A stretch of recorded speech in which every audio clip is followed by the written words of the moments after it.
네, 국내 코로나19 상황 한눈에 정리해드리는 앵커 브리핑 라이브 순서입니다. 신규 확진자가 어제는 54명 나왔고요. 그렇게 해서 전체 누적 인원이 14,700명을 이제 넘기게 됐습니다. 특히 패스트푸드 업체인 롯데리아 종사자 모임에서 확진자가 많이 나왔습니다. 당국이 그 경로를 추적해봤는데요.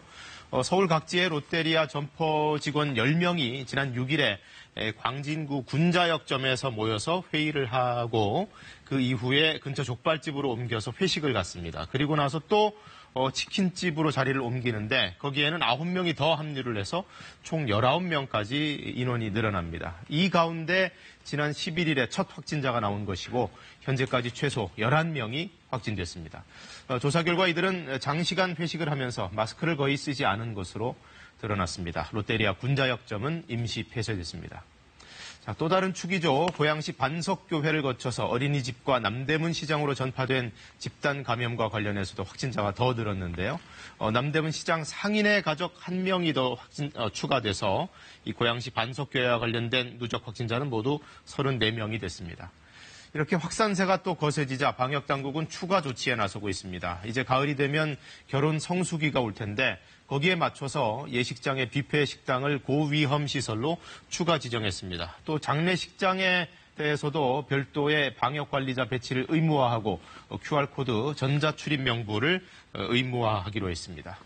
한편 지금 이 보수단체에서 광복절 집회를 또 준비하고 있는데요. 서울시는 감염 위험이 높다며 이 집회를 취소하지 않을 경우 집회 금지 명령을 내리겠다고 예고했습니다. 경기도 용인에서는 고등학교 2곳에서 이틀 새 친구 사이인 학생 5명이 잇따라 확진되면서 등교 수업이 중단됐습니다. 또 김포에 교회발 확진자도 4명이 추가됐습니다. 수도권 감염이 다시 확산되는 상황 김기흥 기자가 정리했습니다. 지난 10일 1학년 학생 A군이 코로나19에 확진된 한 고등학교입니다. 교문이 굳게 닫힌 채 학생들의 모습은 보이질 않습니다. 같은 반 학생 1명이 추가로 감염됐기 때문입니다. 추가 확진 학생이 옆반 학생들하고도 좀 접촉이 이루어졌다고 역학 담당자들이 판단을 해서 오늘 그 옆반 학생들도 추가로 검사를 받는다는 겁니다. 2km 떨어진 고등학교에서도 학생 3명이 확진 판정을 받았습니다. 이틀 새 이웃 고등학교 2곳에서 코로나19 확진자가 5명이나 잇따라 나온 겁니다. 친구 사이로 알려진 이들 5명은 지난 주말에 PC방과 영화관, 노래방 등에서 함께 시간을 보낸 것으로 알려졌습니다. 이들 가운데 4명은 지난 10일부터, 1명은 지난 7일부터 기침 등의 증상이 있었던 것으로 조사됐습니다. 방역당국은 역학조사를 하고 있지만 최초 감염자가 누구인지 단정하지 못하고 있습니다.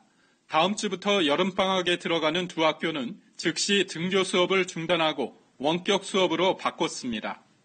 한편 집단 감염이 발생한 경기 김포의 주님의 샘 장로교회와 관련해 5명이 추가로 확진돼 누적 확진자가 모두 17명으로 늘었습니다. 또 용인의 우리제일교회에서도 신도 2명이 감염되는 등 수도권의 코로나19 감염이 다시 확산되고 있습니다. KBS 뉴스 김기흥입니다.